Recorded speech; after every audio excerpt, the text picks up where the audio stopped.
Hey everybody, Don here. Today I'm going to try to get this video done for my brake housings to lubricate them. I'm on a tripod. I'm going to have to do a little bit of moving around. Um, they're easy to do. I'm going to do the front one. I'm not going to do the back one today. It's not causing me any issues. And I'm a kind of guy that doesn't mess with something unless it's causing me an issue. So you need a 5mm can of lubrication. I'm going to use this Blaster chain and cable lubricant. I've had it for a while. Lost the straw, but I'll use a straw off something else. So the first step is going to be to loosen up your brake cable and go ahead and loosen it up quite a bit. You're going to want to take the cable completely out. You're going to need all that slack. Well, maybe not completely out. You should be able to do it. So, in order to, let me move you up a little bit. In order to do this, you have to be able to squeeze the lever. Now you have your barrel adjuster here. You have a slot in it. Oh, let me just turn this way.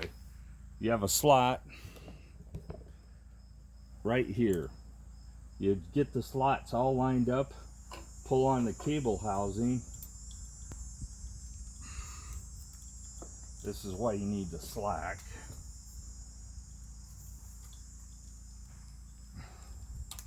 Pull the cable housing and it hooks right here like that. So it looks like these ends have been squeezed on there, so I ain't going to be able to take this end off, but there's quite a bit of resistance in there.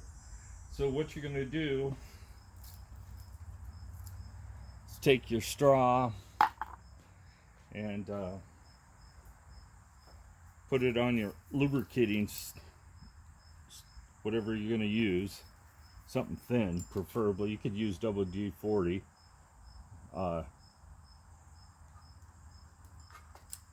And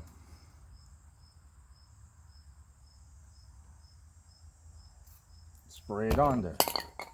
Then I might get it all over the bike, and then work it a little bit, try to get it to suck it in, and then pull it back out.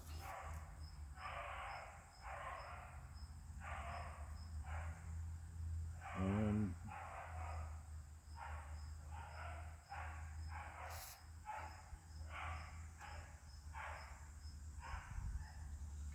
okay, do it all over again.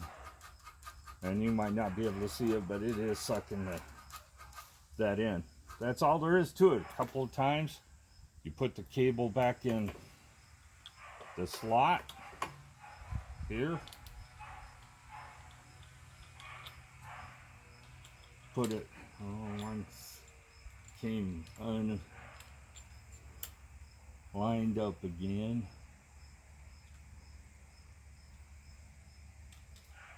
And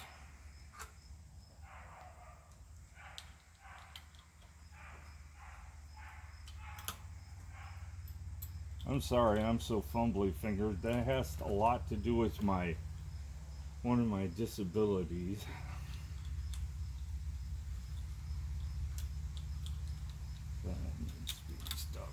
Put it back in there, wrap your tape back around, and then you're going to come back, move you back down here, move your barrel adjuster out again so that you have some, to give it some slack. I don't know, I want 2 or 3 good turns. Gonna lift up this arm, pull the cable tight, turn this back in. Lift the arm all the way up until it stops. Once you get it snug, tighten it down. Now remember, this isn't the best steel, so don't go overboard. But you want it tight. Okay. So check your lever. I still got. Turn your barrel back in. I think I probably didn't get it tight. Nah, that's right, just right. So check your brake. Again, make sure it's tight. I don't over tighten it. Back in the good old days, you'd be able to crank on those things, but not anymore. So let's look at me now. This is going to be my 300-mile review. I'm at 297 or something like that. I think from here on I'll be doing 100-mile reviews, because actually 50 miles is only 3 days for me. I average maybe 20 miles a day in most cases. It is been a good bike. I have had no complaints. Everything you've seen me done is things you're going to do on every bike. Doesn't matter how expensive, how cheap, they're all going to need adjustments. So this is all normal stuff.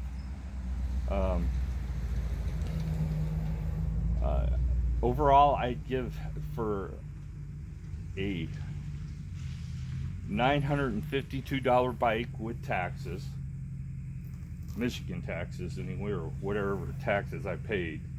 I think I got my money's worth. No complaints. It shifts like it's supposed to. It did, yeah, I had to adjust the derailleurs a while back, but that's fine. The seat creak that I have a problem with, I've had a seat creak problem with every bike I've ever had. Sooner or later I get them solved, and this one will be no different than any other bike. The brakes work great. I don't have any complaints. If you've ever rode cantilever brakes, then you know that, and come to disc brakes, you're going to be happy with them. This is not my first disc brake bike though. I used to have a Diamondback until about 4 years ago, which I stopped riding actually 6 years ago, and I finally found somebody that needed a bike cheap, and I sold him a $2,000 worth of bike for $300. They were in good shape. He needed them. I didn't. Wasn't trying to make a fortune off of them. So I sold them for what I considered to be a fair price for that person. Maybe somebody else, the price would have been different. I've not had any questions about upgrades, but I'm going to tell you. Here's my personal opinion on upgrades. When they design a bike, they design it a certain way for a certain reason. Now, you could swap parts with like parts, but when you start upgrading forks and shifters and derailleurs and stuff like that, you're going outside what the bike was designed to do. And there can be consequences. It might be minor, it might be positive, it might be negative. It's just a matter of the situation. The front fork, I looked around, and yeah, a suspension fork would be nice, but all it's going to do is add weight, and who needs another pogo stick? Because I'm going to tell you, I haven't seen anything that I thought would work well. I've seen some that would be a compromise. And part of having 4-inch fat tires is part of the suspension on this bike. Finesse will make up for suspension anytime. Yeah, you ain't going to do no jumping on this bike anyway, so yeah. So I use a little more finesse than I might do on a suspension bike. Seat post, I still haven't got. I'm still waiting on that. Top speed. Yeah, I have my bike unlocked. The top speed I've seen is 28 miles an hour.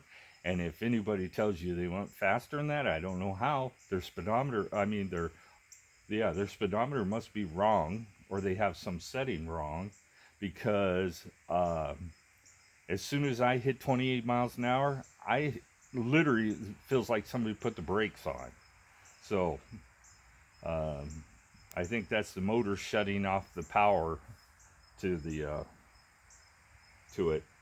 So I've went 28, 24, 25, and you're just moving the pedals at that point. There's no way the gearing's low enough, high enough for you to actually really meaningfully contribute to that speed. There's a few things that if I was on Lectric's bike design team, that I would definitely change. First thing, the motor would be a cassette motor rather than a free hub.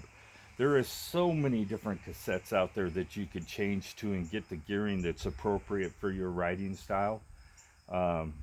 Whereas free wheels, you're kind of limited. You're either going to use a road bike one or a low-end mountain bike one. So a free wheels limits how many gear choices you have.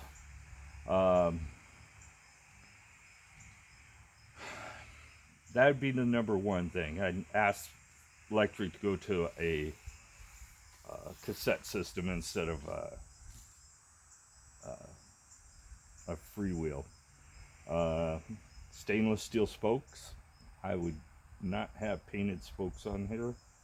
At least they're using a brass alloy nipple. That's a good thing. The wheels,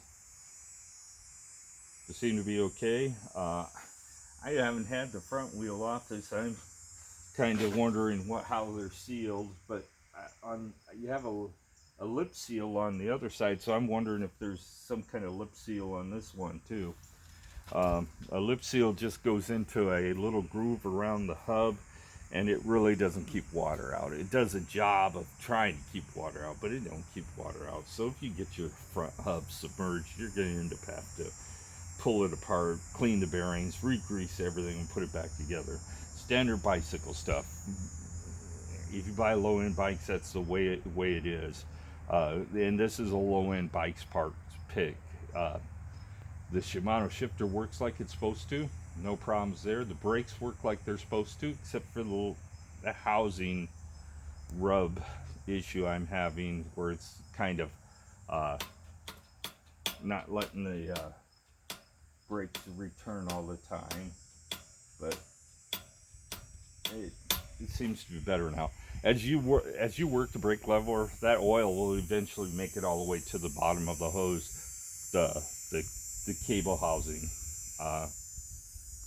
So I'm going to back you up, and I am going to go through some of the main parts and name them so that if you're looking for parts for the bicycle, that you have an idea what it's called. You're not just best guessing them. Okay, let me back you up. So,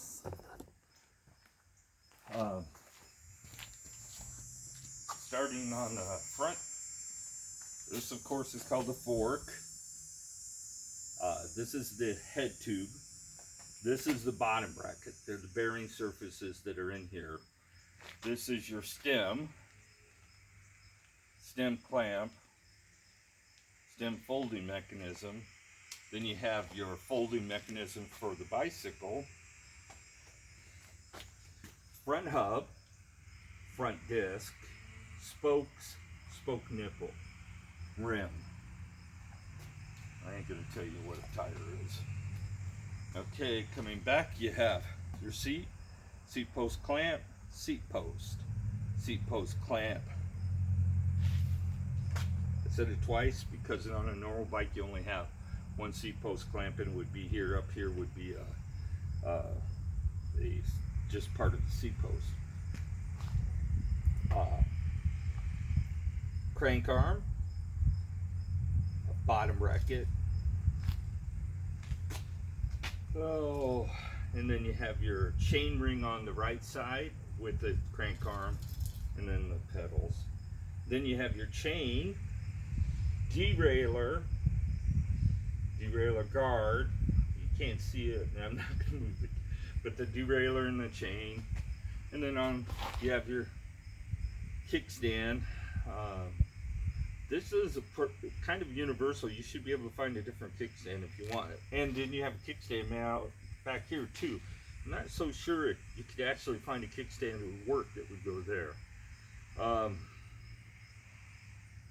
These would be called, it's just part of the frame, we'll just leave it at that. Your controller is inside this part of the frame and your battery's in this part. So yeah, this little thing's a waste of time if you ask me. You could throw it away. Then we'll come back here, brake caliper, and then you have your disc again. This is your geared hub, and it has it has a planetary gear system in the hub, so someday I'm sure I'm going to have to take that apart and put some grease in it. And then you have your torque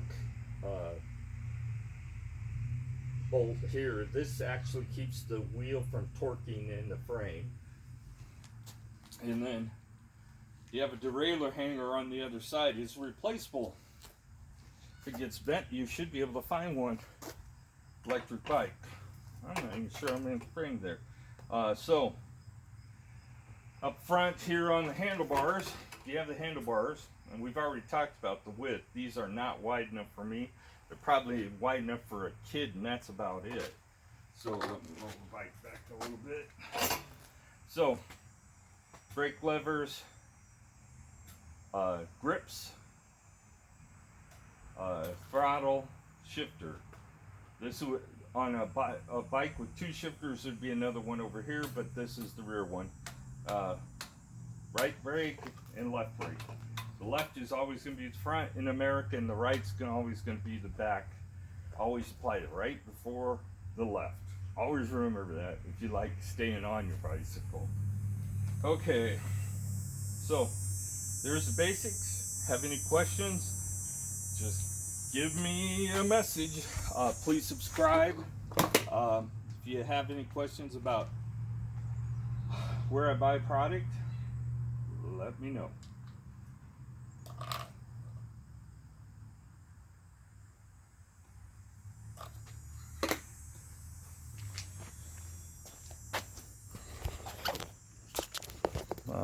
Just to let it.